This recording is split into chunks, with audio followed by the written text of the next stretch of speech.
నమస్కారం. ప్రేక్షకులందరికీ రాఖీ పౌర్ణమి పర్వదిన శుభాకాంక్షలు.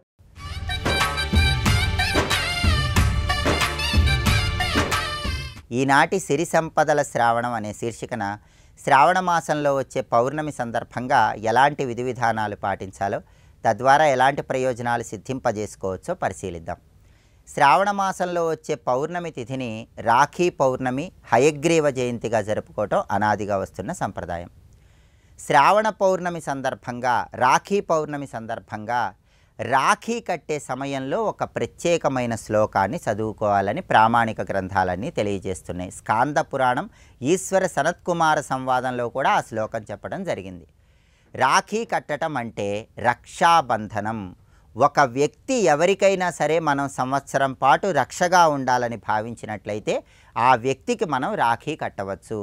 దేవేంద్రుడు రాక్షసులతో యుద్ధం చేసేటప్పుడు ఆ రాక్షసుల మీద దేవేంద్రుడు విజయం సాధించాలని దేవేంద్రుడి భార్య అయిన శచీదేవి ప్రత్యేకమైన పూజలు చేసి ఒక రక్షను దేవేంద్రుడికి కట్టింది. కాబట్టి రక్షాబంధనం అంటే కేవలం సోదర సోదరీమణుల మధ్య జరిగేటటువంటి పండుగ మాత్రమే కాదు.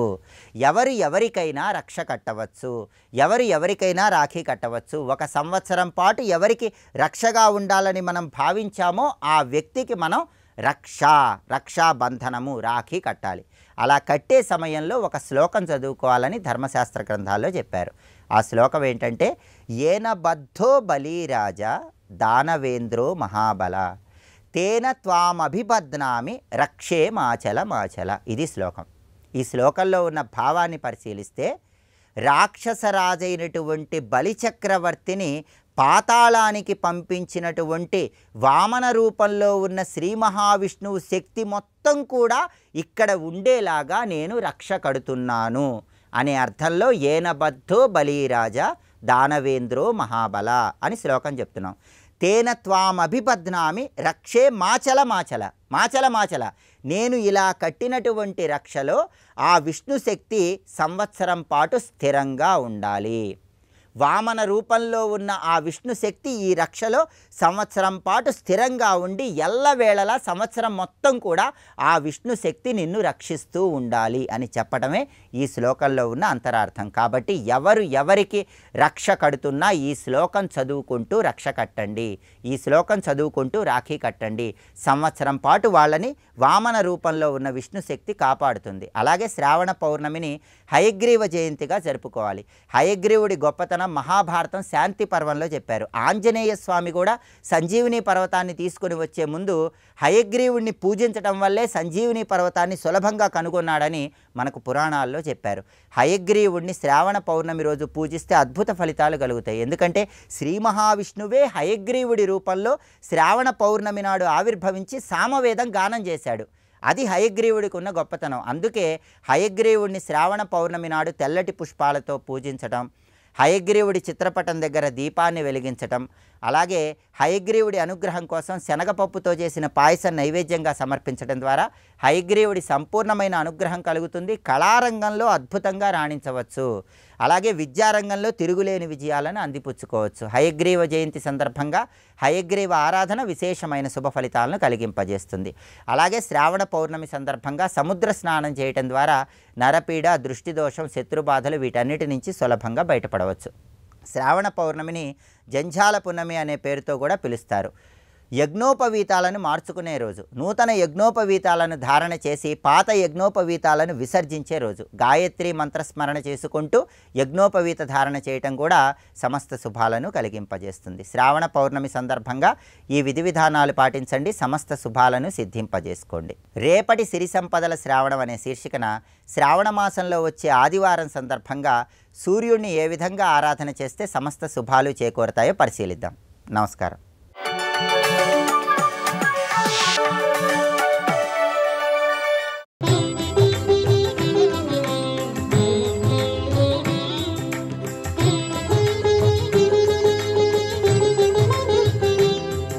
జ్ఞానానందమయం దేవం నిర్మలస్ఫటికాకృతిం ఆధారం సర్వవిద్యానాం హయగ్రీవముపాస్మహే. శివాయ గురవే నమః. శ్రీమాత్రే నమః. శ్రీ విష్ణు రూపాయ నమః శివాయ. ఈటీవీ ప్రేక్షకులకు రాఖీ పూర్ణిమ శుభాకాంక్షలు.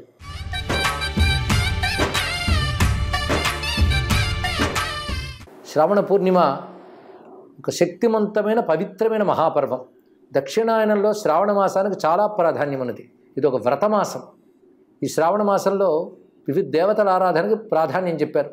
లక్ష్మీ ఆరాధన, శివారాధన, నారాయణ ఆరాధన, శక్తి ఆరాధన ఇత్యాదులు ఎన్నో ఈ శ్రావణ మాసంలో విశేషంగా చెప్పబడుతున్నాయి. ఇలాంటి ఈ శ్రావణ మాసంలో పూర్ణిమకు ఒక వైశిష్ట్యం ఉన్నది. ఎప్పుడైనా మాస సారం పూర్ణిమలో ఉంటుంది. మాసమంతా చేయవలసిన వ్రతాలు చేయలేకపోయినా పూర్ణిమ నాడు చేయవలసిన విధులు చేస్తే మాసమంతా చేసిన ఫలితం వస్తుంది. అందులో శ్రావణ పూర్ణిమ అనేక విశిష్టత లక్షణాలతో కూడినది. అంటే అనేక రకాల ప్రత్యేకతలు ఈ పూర్ణిమతో ముడిపడి ఉన్నాయి. ఒకటి, శ్రావణ పూర్ణిమ నాడు ప్రధానంగా శాస్త్రం చెప్తున్నది, హయగ్రీవ స్వామి అవతరించి బ్రహ్మదేవుడికి వేదములు ప్రసాదించాడు. వేదములు అపహరించిన అసురుల్ని సంహరించి వేదాన్ని అనుగ్రహించాడు. అసురులంటే రజోగుణ తమోగుణాల అసురులు. ఆ రజోగుణ తమోగుణ వికారాలు పెరిగిపోతే బుద్ధికి జ్ఞానం రాదు. అదే బ్రహ్మకి వేదములు అపహరింపబడ్డాయి అని చెప్పడం అది సంకేతం. ఇక్కడ బుద్ధికి జ్ఞానం అందకుండా చెయ్యడమే బ్రహ్మ నుంచి వేదాలను అపహరించడం జరిగింది. ఏ దుష్టశక్తులైతే జ్ఞానాన్ని పోగొట్టాయో ఆ దుష్టశక్తిని సంహరించి తిరిగి జ్ఞానాన్ని బుద్ధికి ప్రదానం చేయడమే ఆచార్యుడైనటువంటి హయగ్రీవ స్వామి యొక్క అనుగ్రహం. హయగ్రీవుడు నారాయణ స్వామి ధరించిన విద్యావతారం. దీనికి ఆద్యావతారం అని కూడా పేరున్నది. మొదట ఈ రూపంతోనే వచ్చి యజ్ఞ విధులు, లోక విధులు వీటన్నిటికీ మూలమైనటువంటి జ్ఞానాన్ని బ్రహ్మదేవుడికి ఇచ్చాడు. బ్రహ్మదేవుని ద్వారా ఋషులు పొందారు. ఋషుల ద్వారా విశ్వమంతా వ్యాపించింది. ఇది క్రమం.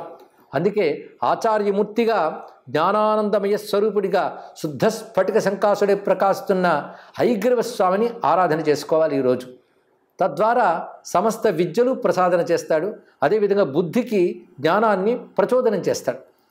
ఇది చేయవలసిన కర్తవ్యాల్లో ఒకటి. ఇక హయగ్రీవ ఆరాధనతో పాటు ఈ రోజున పవిత్రోత్సవం అనేది చేస్తారు. విష్ణువాలయాల్లోనూ వాటిలో చేస్తారు. అలాగే చతుర్దశి విద్ధయైన పూర్ణిమ ఉంటే శివాలయాల్లో కూడా పవిత్రోత్సవాలు చెప్పారు. శ్రావణ మాసంలో పవిత్రోత్సవం అనేది శక్తి సంబంధమైన, శివ సంబంధమైన, విష్ణు సంబంధమైన విధానాలు అన్నింటిలో ఉన్నది. అయితే నారాయణునికి పవిత్రములు సమర్పణ చేస్తూ ఆరాధన చేయడం మన వెంకటేశ్వర స్వామి మందిరం మొదలుకొని అన్ని చోట్ల చూస్తాం. ఈ పవిత్రోత్సవాలకి చాలా ప్రాధాన్యం ఉన్నది. కొన్ని చోట్లయితే పవిత్రోత్సవం చేయకపోతే సంవత్సర పూజ వ్యర్థమవుతుందని చెప్పారు. అయితే సారాంశంగా తెలుసుకోవాల్సిన అంశం ఏంటంటే, పవిత్రోత్సవం చేయడం వల్ల సంవత్సరం పూజ ఫలిస్తుంది. లేదా ఒక్క పవిత్రోత్సవం సంవత్సరం భగవంతుని ఆరాధించిన ఫలితాన్ని ప్రసాదిస్తుందట. అది పవిత్రోత్సవం. పవిత్రం అంటే తాళ్లతోనే చేస్తారు, దారముతోనే. అందుకే అటువంటి దారముతో సంబంధించినవి 3 ఉన్నాయి. ఒకటి యజ్ఞసూత్ర ధారణ, ఒకటి యజ్ఞోవ్యధారణ. అందుకే జంధ్యాల పూర్ణిమ అని కూడా వ్యవహారం ఉన్నది. ఇంకొకటి రక్షాబంధనం, అది కూడా సూత్రముతోనే చేస్తారు. ఇటు పవిత్రోత్సవం. 3 మనం గమనించుకుంటే ఆ సూత్రమునందు దివ్యశక్తిని ఆవహింపజేసే ఒకానొక లక్షణము ఈ పర్వంలో ఉంది, మనకు అర్థమవుతున్నది. అందుకే పవిత్రోత్సవములు చేసి భగవంతుని ఆరాధించడం ఒకటైతే, ఇంకొకటి ఆయా వేద సంప్రదాయానికి సంబంధించిన ఉపాకర్మ ఆచరిస్తారు. అంటే సంవత్సర కాలం ఆ గాయత్రీదేవి అనుగ్రహం సంపూర్ణం లభించిన శక్తి ఒకటి ఇస్తుంది ఉపాకర్మ ద్వారా. తద్వారా యజ్ఞోపవీత ధారణ ఇత్యాదులు చేయడం కూడా కనబడుతున్నది. ఇంకొకటి రక్షాబంధనం. ఈ రక్షాబంధనం అనేక సంప్రదాయాల్లో సోదరులకి సోదరీమణులు రక్షాబంధనం చేస్తారు. ఇది చాలామంది తెలిసినదే. అయితే రక్షాబంధనం దేవత దగ్గర రక్షాబంధనం పెట్టి వాటిని ఆరాధన చేసి ఎవరైనా ధరించవచ్చు, ఎవరి చేతనైనా ధరింపజేసుకోవచ్చు. ఇది కూడా ఉన్నది. రక్షాబంధనం అనేటువంటిది ఒక గొప్ప విషయం. మణికట్టు వద్ద, అందరూ కుడి చేతి మణికట్టు వద్ద రక్షాబంధనం చేసుకున్నట్లయితే అది జీవుని రక్షిస్తుందట. అందుకే ఆ సంప్రదాయం భారతదేశంలో ఉన్నది. అనేక చోట్ల రక్ష కట్టుకోవడం అనేది కనబడుతుంది. అలాగే యజ్ఞయాగాది కర్తవులు చేసే ముందు కూడా రక్షాబంధనం కట్టుకుంటారు. ఆ దీక్షాబంధనం కూడా దాన్ని చెప్తారు. ఆ రక్షాబంధనానికి అంత శక్తి ఉంటుంది. ఆ సూత్రమునందు శక్తిని ఎలా ఆవహింపజేస్తారు అంటే, ఏన బద్ధో బలీరాజా దానవేంద్రో మహాబలః తేన త్వాం అభిబధ్నామి రక్షమాచల మాచల. ఈ మంత్రాన్ని ఎప్పుడైనా రక్షాబంధన సమయంలో పఠించవచ్చు. దీని అర్థం ఏంటంటే, మహాబలుడైన రాక్షసేంద్రుడు బలిచక్రవర్తిని ఎవడు కట్టాడో ఆయన చేత నిన్ను కడుతున్నాను కనుక ఓ రక్షాబంధనమా నువ్వు చలించకుండా ఉండు అని దీని యొక్క భావం. అంటే అర్థం ఏంటి? ఆయన చేతంటే ఎవడాయన? బలిచక్రవర్తిని ఎవడు బంధించాడో ఆయన చేత అంటే బలిచక్రను బంధించిన వాడంటే నారాయణుడు అని అర్థం. ఆ నారాయణ చేత నిన్ను కడుతున్నానంటే నారాయణ శక్తితో రక్షాబంధనం కడుతున్నాం. ఆ నారాయణ శక్తి నిన్ను రక్షించుగాక అంటే ఆ రక్షాబంధనానికి ఆ శక్తి నారాయణ వల్ల వస్తుంది. పవిత్రోత్సవం కూడా నారాయణునికి సంబంధించినదే. హయగ్రీవ అవతారం కూడా నారాయణ సంబంధమైనదే. అటువంటి నారాయణ రక్ష మనకు లభించడం కోసమని ఈ రోజున రక్షాబంధ విధానం ఏర్పాటు చేశారు. పైగా అది సోదరీమణులు సోదరులు కట్టడం అనే ద్వారా ఒక అందమైన కుటుంబ సంప్రదాయం కూడా చెప్పబడుతున్నది. తల్లిదండ్రుల తర్వాత వాళ్ళు అంతటివాడు అన్న. ఎప్పుడైనా స్త్రీమూర్తికి పుట్టింటి అండ ఉండాలి, అది గొప్ప విషయం. అందుకే అన్నదమ్ములు ఉన్నటువంటి అమ్మాయి అనేది ఒక ఉత్తమ లక్షణం కూడా శాస్త్రం చెప్తుంటారు. పైగా ఆ విధంగా సోదరి రక్షాబంధనం చేయడం వల్ల ఆ సోదరుడికి రక్ష లభిస్తున్నది. అటువంటి విశేషమైన అంశం ఇందులో ఉన్నది. పైగా అనుబంధం, సోదరుల అనుబంధం కూడా ఇందులో కనబడుతుంది. భారతీయుల పర్వాలన్నీ గొప్ప విషయం ఏంటంటే దైవికమైన అంశములు ఉంటాయి, ఇటు జ్యోతిష్ సంబంధమైనటువంటి ఆ కాలంలో వచ్చే మార్పులకు సంబంధించిన అంశములు ఉంటాయి, అదేవిధంగా కుటుంబ బంధాలు, సామాజిక బంధాలు అన్నీ ముడిపడి ఉంటాయి. కనుక ఒక సమాజం యొక్క ఏకత్వం కూడా ఈ రక్షాబంధన ఉత్సవంలో కనబడుతుంది. ఒక సమాజంలో ఒకరిపై ఒకరికున్న అనుబంధం, ఒకరిపై ఒకరికున్న విశ్వాసం కూడా ఇందులో కనబడుతుంది. అలాంటి రక్షాబంధనం చేసుకుని ఈ ధర్మరక్షణకి, దేశరక్షణకి కట్టుబడి అనేక మంది ప్రవర్తించిన చరిత్ర కూడా ఉంది భారతీయ సంస్కృతిలో. రక్షాబంధనానికి అంత ప్రాధాన్యాన్ని ఇచ్చారు. అందుకే దేశరక్షణ చేయడానికి, రాజ్యరక్షణ చేయడానికి అనేక మంది చక్రవర్తులు కూడా రక్షాబంధనం కట్టి కాపాడిన సందర్భాలు ఉన్నాయి. వాటిని స్మరించుకుంటున్న చరిత్రలు ఉన్నాయి. ఇలాగా శ్రావణ పూర్ణిమతో ముడిపడి ఎన్నో అంశములు మేళవించున్నాయి. ఈ రోజున పూర్ణిమ గనుక అమ్మవారి ఆరాధనకు విశేషము, అలాగే శివారాధన, విష్ణువారాధన కూడా విశేషమైనది. ఈ రోజున ఏ మంత్రం చేసినా అధిక శక్తి లభిస్తుంది అని చెప్తారు. పైగా ఇది ఒక విధంగా వేదావిర్భావ దినోత్సవం అనవచ్చు. అంటే వేదం అనాది, దానికి ఆవిర్భావం ఏమిటి అంటే అర్థం ఆ రోజున నారాయణుడు తన శబ్దరూపమైన వేదాన్ని బ్రహ్మదేవునికి అనుగ్రహించాడు గనకనే ఈ రోజున వేదస్వరూపిణైనటువంటి జగన్మాతను మనం ఆరాధన చేసుకుంటాం. వేదం అంటేనే జ్ఞానం అని అర్థం. ఆ వేదంలో ఉన్న జ్ఞానమే పురాణాల్లో, ఇతిహాసాల్లో, ధర్మశాస్త్రాల్లో, భారతీయ జీవన విధానంలో కలిసిపోయింది. అందుకే ఈ వేదావిర్భావ దినోత్సవంగా ఒక విద్యాస్వరూపంగా శ్రావణ పూర్ణిమని భావించాలి. అసలు శ్రావణం నక్షత్రం, శ్రవణ నక్షత్రంతో కూడిన పూర్ణిమ అంటున్నాం. అసలు శ్రవణం అంటేనే వినడం అంటేనే విద్య కదా. అందుకే ఇది విద్యా పూర్ణిమ అని కూడా దీన్ని అభివర్ణించవచ్చు. ఈ విధంగా ఒకవైపు జ్ఞానానికి, ఒకవైపు రక్షణకి, ఒకవైపు నారాయణ యొక్క దివ్యానుగ్రహ శక్తికి ఒక అద్భుతమైనటువంటి పర్వంగా చెప్పబడుతున్నది ఈ శ్రావణ పూర్ణిమ. అలాంటి ఈ శ్రావణ పూర్ణిమ సందర్భంగా ఆ నారాయణ అనుగ్రహం అందరికీ లభించుగాక అని ప్రార్థిస్తూ స్వస్తి.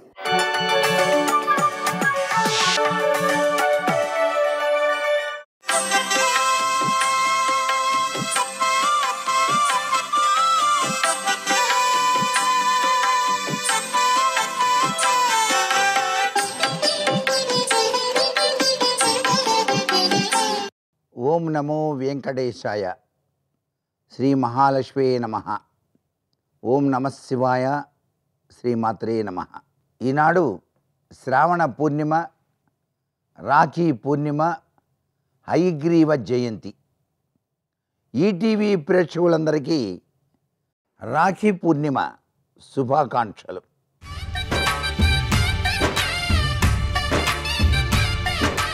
శ్రావణ శుద్ధ పూర్ణిమను గొప్ప విశేషకరమైన ప్రభావంగా పాటిస్తూ ఈరోజు సోదరుడి సుఖ సంతోషాలను కోరుతూ అక్క చెల్లెళ్ళు సోదరుడి యొక్క చేతికి రాఖీని కట్టేటువంటి సనాతన సంప్రదాయం కనిపిస్తుంది.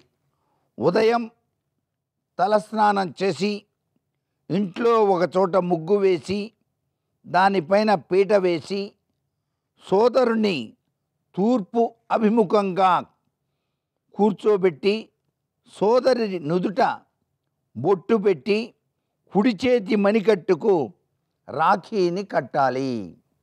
ఈ రాఖీ కట్టడం వల్ల ఏం జరుగుతుంది అంటే అనంతమైనటువంటి శక్తి, అన్ని విధాల ఇచ్ఛాశక్తి, క్రియాశక్తి, జ్ఞానశక్తి స్వరూపతత్వంలో ఉన్న జగన్మాత యొక్క అనుగ్రహం ఈ రాఖీ ద్వారా ఆయన యొక్క శరీరంలోకి ప్రసరింపబడుతుంది. కాబట్టి అన్యోన్య సహకారాలు, ఆప్యాయత, అనురాగాలు కూడాను చాలా చక్కగా వెలుగొందుతాయి. కాబట్టే రాఖీ పూర్ణిమ అనేటువంటి విధి విధానాన్ని నాటి నుంచి నేటి వరకు ప్రతి వాళ్ళు పాటిస్తున్నారు.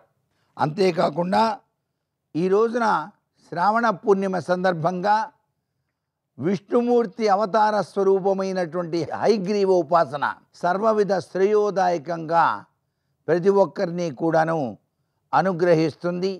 విద్య వినయ సంపత్తులను ప్రసరింపజేసేటువంటి అద్వితీయమైనటువంటి విధి విధానం హయగ్రీవ జయంతిలో దాగిన పరమార్థం.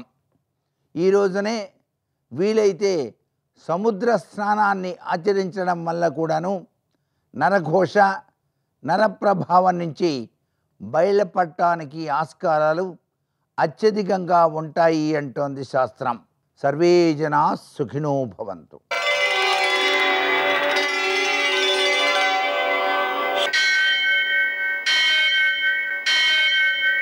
సహస్రశీరుషం దేవం విశ్వాక్షం విశ్వశంభువం విశ్వం నారాయణం దేవమక్షరం పరమం పదం విశ్వతః పరమాం నిత్యం విశ్వం నారాయణగుం హరిం విశ్వమేవేదం పురుషస్తద్విశ్వముపజీవతి పతిం విశ్వస్యాత్మేశ్వరగుం శాశ్వతగుం శివమచ్యుతం నారాయణం మహాజ్ఞేయం విశ్వాత్మానం పరాయణం.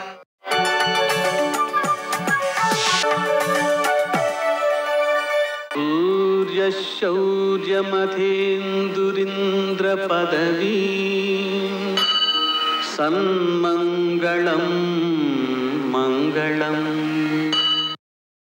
పద్మావతి ప్రణయలాలిత ముగ్ధదేహ శ్రీవేంకటేశరుణమోచనమస్తు మహ్యం.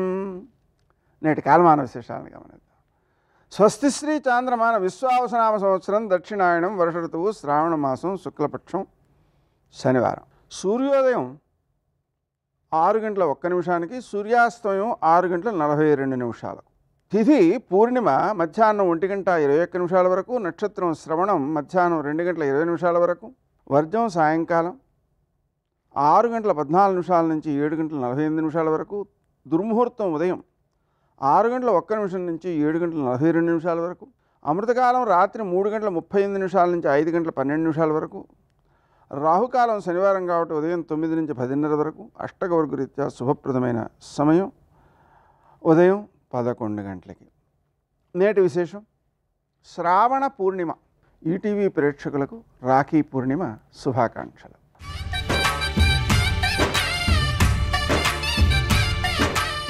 ఈరోజు హయగ్రీవావతారం అంటారు. హయగ్రీవుణ్ణి పూజ చేసుకోవడం చాలా మంచిది. విద్యార్థులకు జ్ఞాపక శక్తి పెరుగుతుంది, విద్య యొక్క ప్రయోజనం సిద్ధిస్తుంది. అలాగే బహురుచులకు శుక్ల యజుర్వేదం, అలాగే కృష్ణ యజుర్వేదం ఆ శాఖలు కలిగిన వారికి, అధర్వణ వేదాధ్యాపకులకు ఉపాకర్మ అనే కార్యక్రమాన్ని చేస్తారు. ఈ ఉపాకర్మ అనేటువంటిది సామాన్యంగా ఉపనయనమైన సంవత్సరంలో ప్రారంభం చేసి ఆ తర్వాతే వేదాధ్యయనం ప్రారంభిస్తారు. దానికి సంకేతంగా మనం ప్రతి సంవత్సరం కూడా ఈ కార్యక్రమాన్ని నిర్వర్తించడం ద్వారా వేదము గుర్తు ఉండడము, దాని యొక్క ప్రయోజనము సిద్ధించడము కూడా కలుగుతుంది. ఈ ఉపాకర్మకు ప్రత్యామ్నాయంగా కొందరు జంధ్యాల పూర్ణిమ అనే పేరుతో నూతన యజ్ఞోపవీతాన్ని ధరిస్తారు. అంటే ఉపాకర్మ చేసుకోవడానికి బదులుగా చేస్తున్న పని అన్నమాట అది. అలాగనే ఈరోజు రక్షాబంధనం అనేటువంటి కార్యక్రమం ఒకటి ఉంది. ఆ రక్ష కట్టి మనం చేతికి మనం కట్టుకోవాలి. ఆ రక్షణ ఏర్పాటు చేసుకోవడం ద్వారా ధర్మ రక్షణ సిద్ధిస్తుంది. అయితే ఇది సామాన్యంగా లోకంలో రాఖీ పూర్ణిమ అనేటువంటి భావనతో ఏర్పడింది. దాన్ని సోదరునకు కట్టే విధానం అభ్యాసంలోకి వచ్చింది. అలాగనే ఈరోజు పూర్ణిమ శ్రవణ యోగం ఉంది. దీని ద్వారా స్నానం, సముద్ర స్నానం, నదీ స్నానం, దానం అక్షయ ఫలితాలను అందజేస్తాయి.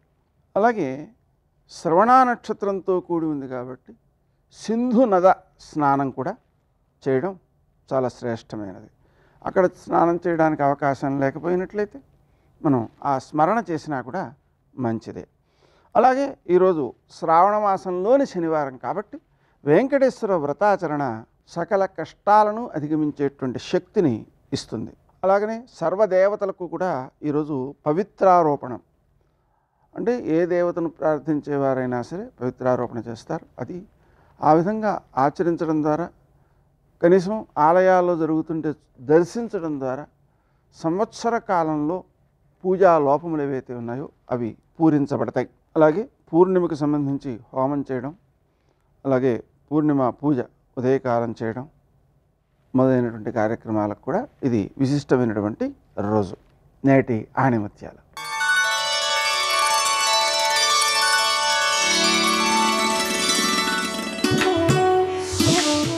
విజయానికి ఒకే ఒక మార్గం, మరొకసారి ప్రయత్నించడమే.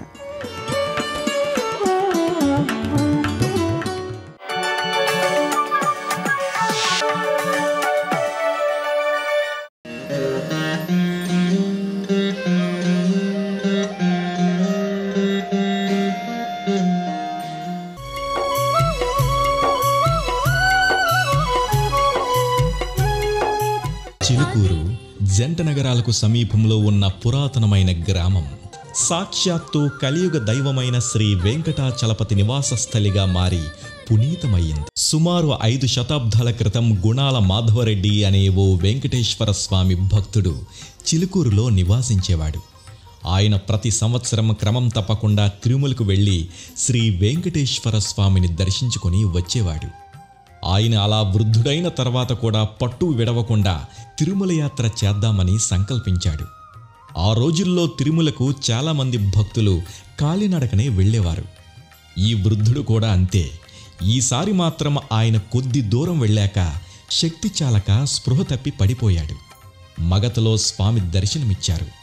నువ్వు అంత దూరం నుండి కష్టపడి నా దర్శనం కోసం ఇక్కడి దాకా రావక్కర్లేదు. పక్కనే ఉన్న ఒక పొదలో ఒక పుట్ట ఉంది. దానిలో నా విగ్రహం ఉంది. దాన్ని బయటకు తీసి ప్రతిష్ఠించి జీవితాంతం సేవించుకో అని స్వామి ఆ భక్తుడికి స్వప్న దర్శనంలో సెలవిచ్చాడు. స్వామి ఆనతిని తలదాల్చిన ఆ భక్తుడు వెంటనే ఓ పలుగును తీసుకుని పుట్టను తవ్వుతుంటే కంగున శబ్దం వినిపించింది. కాస్త జాగ్రత్తగా మట్టిని తొలగించి చూడగా స్వామివారి వక్షస్థలంపై పలుగుపోటు పడిన ఆనవాలు కనిపించింది. అక్కడ నుండి రక్తం ధారాపాతంగా కారడంతో ఆ భక్తుడు హడలిపోయాడు. తాను చేసిన అపచారాన్ని మన్నించి కరుణించమని స్వామిని వేడుకున్నాడు. పాలతో కడిగితే గాయం మాని రక్తధార ఆగుతుందని స్వామి సెలవిచ్చాడు. ఇప్పటికీ ఆ పలుగు గంటును స్వామి వక్షస్థలంపై ఇక్కడ మూల విరాట్టుపై మనం చూడవచ్చు. చిలుకూరు బాలాజీ ఆలయ ముఖద్వారం దాదాపు 20 అడుగుల ఎత్తున సప్తవర్ణ శోభితంగా ఉంటుంది. ముఖద్వారాన్ని దాటుకొని ఆలయ ప్రాంగణంలోకి అడుగుపెట్టిన భక్తులకు ధ్వజస్తంభం కనిపిస్తోంది. ధ్వజస్తంభం దగ్గర ఆంజనేయ స్వామి గుడి ఉంటుంది. ఆ గుడిలో ఉన్న భక్తాంజనేయుడు ఈ ఆలయానికి వచ్చే భక్తుల భయాలను పూర్తిగా పోగొడతాడని విశ్వాసం. ముందుగా ఈ భక్తాంజనేయుడిని దర్శించుకున్న భక్తులు ప్రధాన ఆలయానికి ప్రదక్షిణలు చేసుకుని ప్రధానాలయ మండపంలోకి అడుగు పెడతారు. తిరుమలేశుడితో సమానమైన వైభవాన్ని సంతరించుకున్న ఈ చిలుకూరు బాలాజీ కోరిన వరాలను అనుగ్రహించే కొంగు బంగారమై విరాజిల్లుతున్నాడు. ముఖ్యంగా ఈయన్ను వీసాల స్వామి అని పిలుచుకుంటారు భక్తులు. వీసాలు పొందాలనుకునే భక్తులు ఈ స్వామికి 11 ప్రదక్షిణలు చేస్తారు. వారి కోరిక తీరిన తర్వాత వీసా రాగానే స్వామికి 108 ప్రదక్షిణలు చేసి మొక్కులు చెల్లించుకుంటారు. వందలాది మంది భక్తులు శని ఆదివారాల్లో స్వామికి ఈ విధంగా మొక్కు చెల్లించుకోవడానికి ప్రదక్షిణలు చెయ్యడం ఇక్కడి ప్రత్యేకత. ఇక్కడ గర్భాలయంలో కొలువైన స్వామివారు చతుర్భుజుడై శంఖ చక్రాలను ధరించి వరద అభయ హస్తాలతో భక్తులకు దర్శన భాగ్యాన్ని అనుగ్రహిస్తారు. ఒకే శిలలో స్వామివారు శ్రీదేవి భూదేవి సమేతుడై కొలువై ఉండడం మరో విశేషం. ఈ విగ్రహంలో స్వామివారి హృదయంపై కాక దేవేరులు ఇరువైపులా కొలువుతీరి ఉంటారు. ఇక్కడ అమ్మవారిని రాజ్యలక్ష్మీదేవిగా కొలుస్తారు. 1963లో రాజ్యలక్ష్మి అమ్మవారిని ప్రతిష్ఠించారు. అమ్మవారు 3 చేతులలో పద్మాలు ధరించి ఉంటారు. 4వ చెయ్యి భక్తులను శరణాగతులను కమ్మని చూపుతూ ఉంటుంది. శ్రీరామనవమి తర్వాత దశమి నుండి తెలంగాణ తిరుపతిగా ప్రసిద్ధిగాంచిన చిలుకూరులో బాలాజీకి బ్రహ్మోత్సవాలు ప్రారంభమవుతాయి. బ్రహ్మోత్సవాల్లో మొదటి రోజున ఉదయం సెల్వర్ కుత్తు, సాయంత్రం అంకురార్పణ జరుగుతాయి. 2వ రోజున ధ్వజారోహణం, సాయంత్రం శేషవాహన సేవ ఉంటాయి. 3వ రోజున గోపవాహన, హనుమంత వాహన సేవలు జరుగుతాయి. 4వ రోజున సూర్యప్రభ వాహన సేవ, సాయంత్రం వేళ గరుడ వాహన సేవ ఉంటాయి. గరుడ వాహన సేవ తర్వాత శ్రీదేవి భూదేవి సమేతుడైన స్వామివారికి కళ్యాణోత్సవం జరుగుతోంది. 5వ రోజున వసంతోత్సవం, గజవాహన సేవ జరుగుతాయి. 6వ రోజున ఉత్సవమూర్తులకు పల్లకీ సేవ, రాత్రికి రథోత్సవం జరుగుతాయి.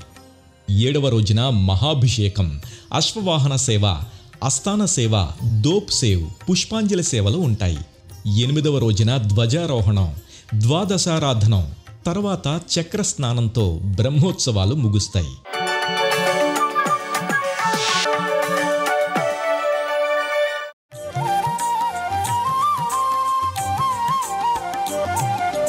సౌభాగ్యలక్ష్మీ రావమ్మ అమ్మా, సౌభాగ్యలక్ష్మీ రావమ్మ.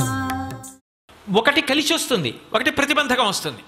ఈ రెండిటి మధ్యలో నలుగుడు పడకుండా నేను సాధించి తీరుతానని తిరుగులేనటువంటి సంకల్పంతో నిలబడగలవా?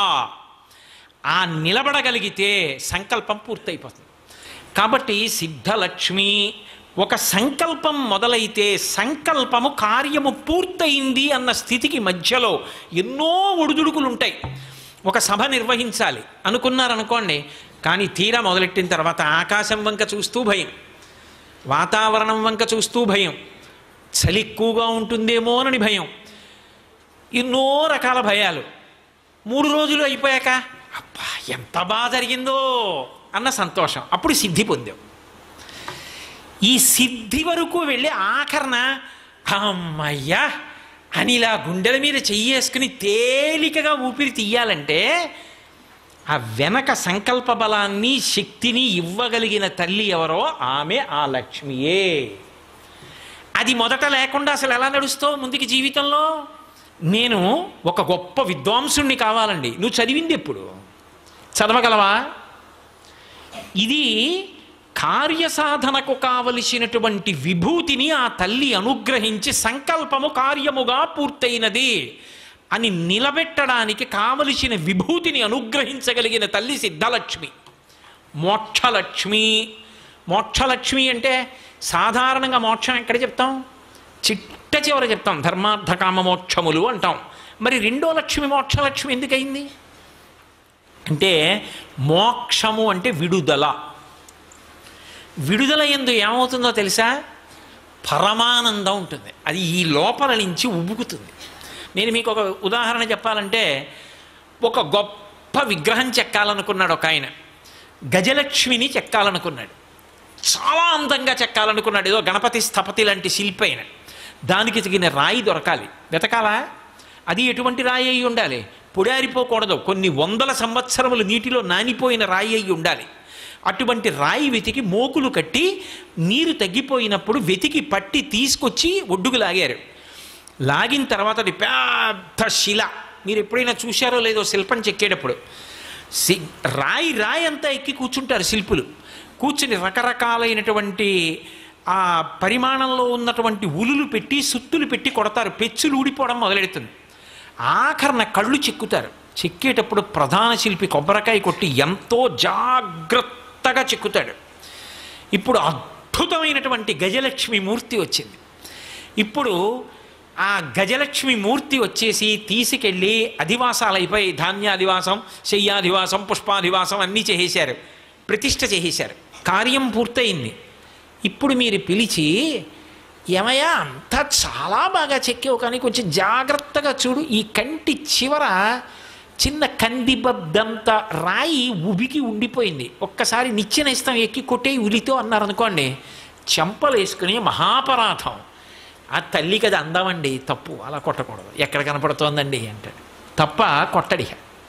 అయిపోయింది, విడుదలైపోయాడు. విగ్రహం చెక్కడం నుంచి విడుదలైపోయాడు. మోక్షం అంటే విడుదల. ఇక దాన్ని ముట్టుకోడు. సర్వం శ్రీ ఉమామహేశ్వర పరబ్రహ్మార్పణమస్తు. స్వస్తి.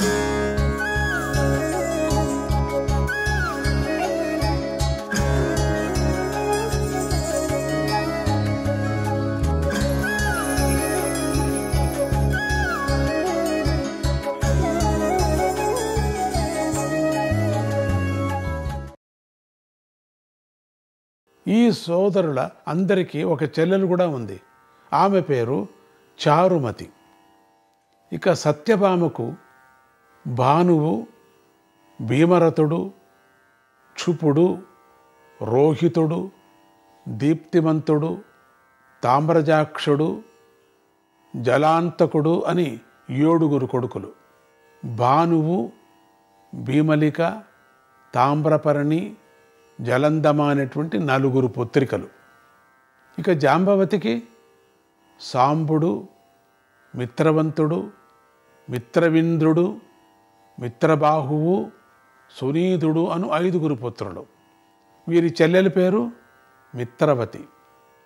ఇక నాగ్నజితికి భద్రకారుడు, భద్రవింద్రుడు అనేటువంటి 2 కొడుకులు. భద్రవతి అనే ఆడపిల్ల.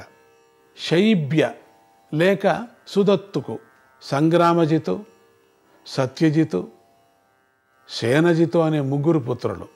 మద్రరాజపుత్రి అయినటువంటి సుభీమకు వృకాశ్వుడు, వృక నిర్వృతి, వృకదీప్తి అని 3 కొడుకులు.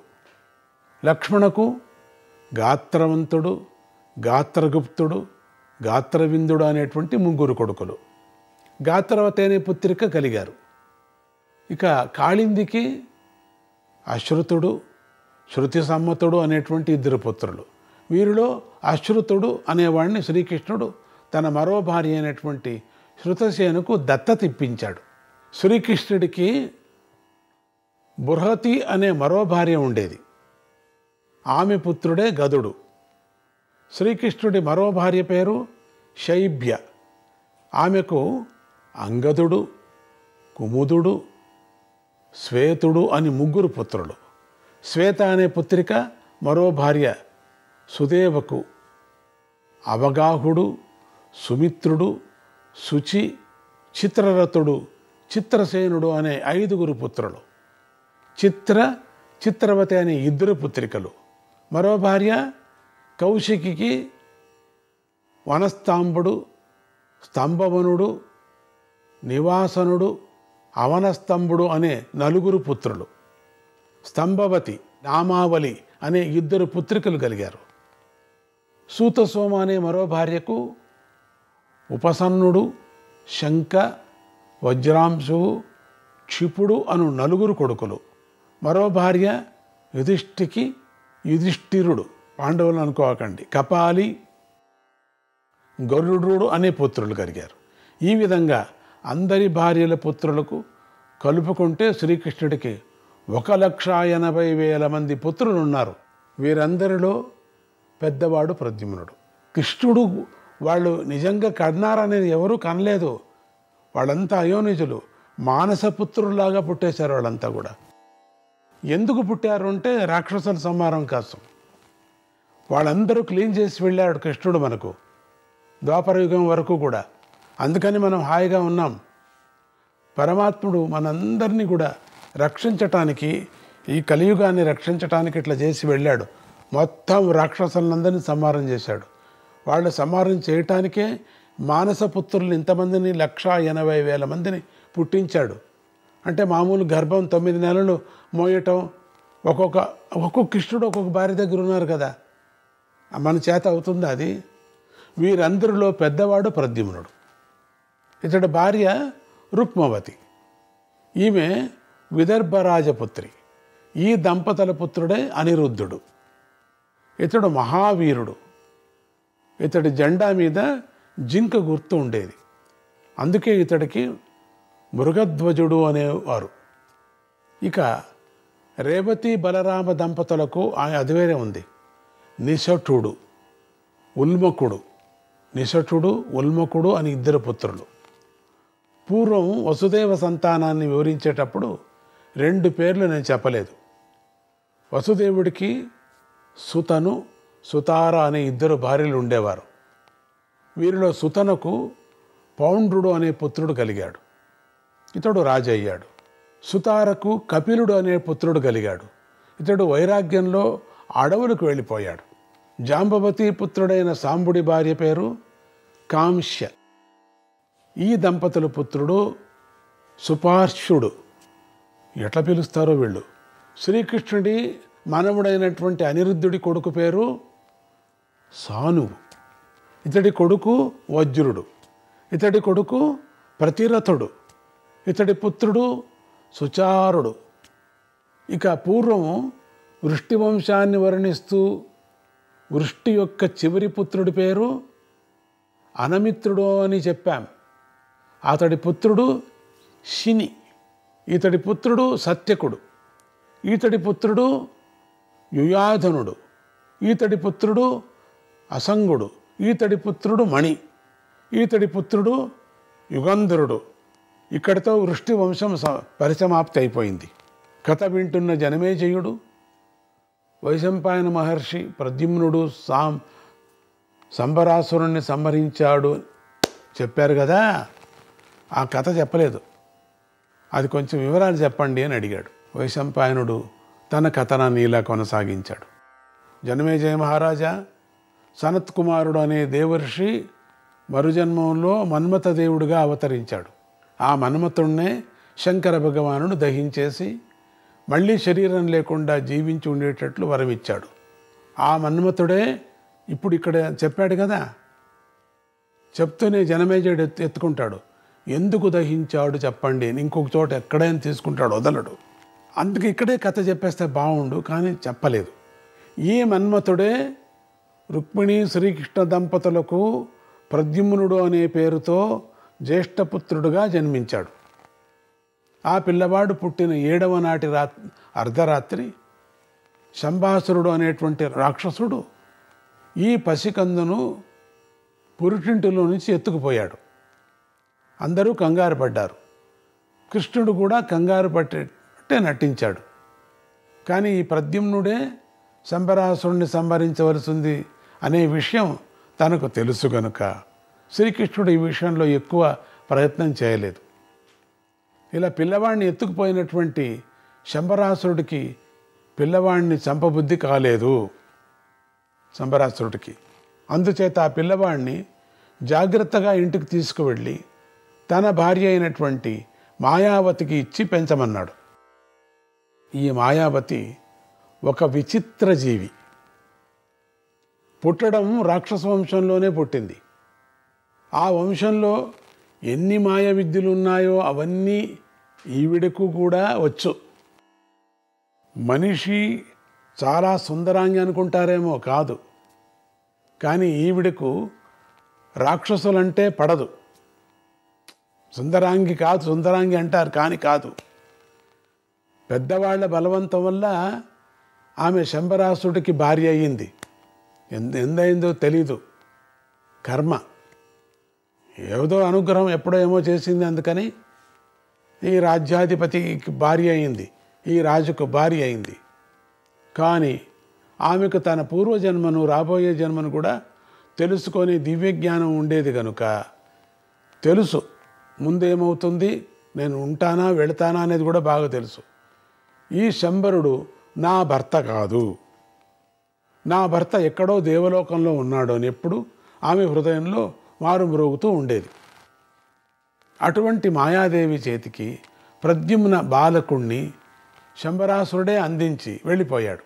ఆ పిల్లవాడిని చేతుల్లో పట్టుకున్నటువంటి దగ్గర నుంచి ఆమెకు ఏవేవో కొత్త కొత్త పూర్వజన్మ స్మృతుల మనస్సులో గిరిగిరా తిరిగాయి. ఆ చిన్నపిల్లకాయ తన తట్టు చేరేసరికి ఆవిడకి ఏదేదో కొత్త కొత్త యోచనలు వచ్చాయి. ఆ కృష్ణుడి యొక్క కొడుకే కదా తీసుకొచ్చి ఇచ్చేశారు. అందుకని కొత్త కొత్త యోచనలు పట్టాయి. ఆ పిల్లవాడు చేరుతున్నాయి. కొంతసేపటికి ఆమె ఆలోచనలు, ఆమె దివ్యానుభూతులు ఈ విధంగా స్థిరపడ్డాయి. నేను పూర్వజన్మలో మన్మథుడి ధర్మపత్ని రతీదేవిని. ఓ, అప్పుడు శంకర భగవానుడు మన్మథ దేవుణ్ణి తన తృతీయ నేత్రాగ్నితో భస్మం చేశాడు కదా. నేను కాళ్ల మీద పడి శరణు వేడగా శంకర భగవానుడు దయతలచి నా భర్త శరీరం లేకుండానే జీవించి ఉండేటట్లు అనుగ్రహించాడు. అందుకే ఆయనకి అనంగుడు అనే పేరు వచ్చింది. నాకు ఇప్పుడు స్పష్టంగా తెలుస్తుంది, ఆనాటి రతీదేవినే నేను, ఆనాటి అనంగుడే ఈ ప్రద్యుమ్న బాలకుడు. అందుకే నాకు శంబరాసురుడి మీద భర్త అనే భావం కలగడం లేదు నాకు. అందుకనే వివాహం అయిన కన్యగానే జీవిస్తున్నాను. శంబరాసురుడిని ముట్టుకోను లేదు, చూడను లేదు ఆవిడ. శంబరాసురుడు ఇప్పుడు ఆ పిల్లవాడిని తెచ్చి నా చేతికి ఇవ్వడం దైవలీలే అనిపిస్తుంది. ఎలాగైతేనేమి నా అసలు భర్త నా దగ్గరకు చేరాడు కదా, పిల్లవాడిని పెట్టుకొని చూస్తూ ఉన్నది. పూర్వజన్మం భర్త కదా వీడు అని. ఇతడు నా భర్త గనుక, నేను ఇంతవరకు తల్లినే కాలేదు గనుక నేను ఈ పిల్లవాడికి పాలు ఇచ్చి పెంచలేను. అందువల్ల ఒక దాది ద్వారా పెంచుతాను. ఆ తర్వాత ఇతడికి యుక్త వయస్సు వచ్చాక భగవంతుడు ఎలా అనుగ్రహిస్తాడో వేచి చూడవలసిందే. మాయావతి ఈ విధంగా ఆలోచించి పిల్లవాడికి పాలిచ్చే బాధ్యతను ఒక దాదికి అప్పచెప్పింది. మిగిలిన పెంపకం వ్యవహారమంతా ఆమె చూసుకుంది. మాయావతికి చాలా మాయా విద్యలతో పాటు ఔషధ విద్యలు కూడా వచ్చు కనుక ప్రద్యుమ్న బాలుడి మీద ఆ విద్యలను ప్రయోగించి అతడు వీలైనంత త్వరగా యవన దశకు చేరుకునేటట్లు చేస్తూ ఉండేది. పెరుగుతున్న ప్రద్యుమ్నుడు మాయావతి తన నిజమైన తల్లే అని నమ్ముతూ ఉండేవాడు. ఎందుకంటే ఆమె తనకు శస్త్ర అస్త్ర విద్యలను మాత్రమే కాక రాక్షస జాతికి చెందిన మాయా విద్యలన్నీ నూరిపోస్తూ ఉండేది. అందుకే వీడికి వచ్చింది ప్రద్యుమ్నుడికి. ప్రద్యుమ్నుడిలో ఉన్నటువంటి అంతఃసారం వల్ల మాయావతి చేసిన ప్రతి ఉపదేశము ప్రద్యుమ్నుడితో 100 రెట్లు అధికంగా ప్రకాశించేది. కానీ ప్రద్యుమ్నుడికి యవనం పెరిగిన కొద్దీ మాయావతి ప్రవర్తనలో చాలా మార్పు కనిపించింది. ప్రద్యుమ్నుడేమో ఆమెను తల్లిగా భావిస్తున్నాడు, మాయావతి అతన్ని భర్తగా భావిస్తుంది. ఎంత తమాషగా ఉంది. అందువల్లే ప్రద్యుమ్నుని పట్ల ఆమె ప్రవర్తన తల్లి ప్రవర్తనగా అలాగా లేదు. ఈ మార్పుకి ఆశ్చర్యపడినటువంటి ప్రద్యుమ్నుడు ఒకరోజు ఏకాంతంగా, ఇలా ఎందుకు ప్రవర్తిస్తున్నావు, నేను నిజంగా నీ కొడుకునేనా, నిజం చెప్పు అని నిగ్గదీశాడు. ఆ ప్రశ్నలకు మాయావతి గిలగిలలాడి ఏం చెప్పాలో తోచక ఇబ్బంది పడి చివరికి ఇలా చెప్పేసింది, వీరా, నిప్పు లాంటి నిజాన్ని చాలా కాలం నాలోనే దాచుకున్నాను, ఇక దాచుకోలేను, నా వల్ల కాదు, నిజం చెప్పేస్తా. నువ్వు నాకు కొడుకువి కాదు, శంబరాసురుడు నీ తండ్రి కాదు, సత్య ప్రమాణంగా చెబుతున్నాను. నువ్వు రుక్మిణి శ్రీకృష్ణ దంపతుల పుత్రుడివి. నువ్వు పుట్టిన 7వ రోజున అర్ధరాత్రి పూట శంబరాసురుడు నిన్ను పురుటి ఇంటిలో నుంచి ఎత్తుకొచ్చేశాడు. అక్కడ నీ తల్లి నీకోసం ఇప్పటికీ విలపిస్తూనే ఉంది. నీ తండ్రి శ్రీకృష్ణుడు నువ్వు ఏమైపోయావో తెలియక బాధపడుతున్నారు. పుట్టినప్పటి నుంచి నీది అతిలోక సౌందర్యం. యవన దశ వచ్చేటప్పటికి నీ సౌందర్యం 1000 రెట్లు పెరిగిపోయింది. అందుకే నేను నీ పట్ల పుత్రభావన చేయలేకపోతున్నాను. జరిగిన వాస్తవం ఇది, ఇక నువ్వు ఏమి చేయదలుచుకున్నావో నీ ఇష్టం అంది. ఈ కథ విన్న ప్రద్యుమ్నుడు ఉన్నట్టుండి అగ్గిపిడుగులాగా మారిపోయాడు. అతడు ఇలా హింకరించాడు, ఏమిటంటే, నేను యాదవ వంశీయుడినా, సాక్షాత్తుగా శ్రీకృష్ణ పరమాత్మకు పుత్రుడినా, అలాంటి నన్ను శంబరాసురుడు నదురు బెదురు లేకోకుండా ఎత్తుకొచ్చాడా? వాడికి నదురు అంటే ఏమిటో బెదురు అంటే ఏమిటో ఇప్పుడు చూపిస్తాను. నేను శంబరాసురుడి మీద యుద్ధం ప్రకటిస్తున్నాను. ఈ శంబరాసురుడు సింహధ్వజుడు తన ఇంటి ముందర పెద్ద స్తంభం పాతి దానికి సింహపు బొమ్మ ఉన్నటువంటి జెండాను ఎగురవేస్తూ ఉంటాడు కదా. నేను ఇప్పుడు ఆ జెండాను నా బాణాలతో విరగొడతాను. దాంతో ఉగ్రుడైన శంబరాసుడు యుద్ధానికి వస్తే బహిరంగంగానే నా పేరు చెప్పే మరి యుద్ధం చేస్తాను. నారాయణ నారాయణ హరే కృష్ణ.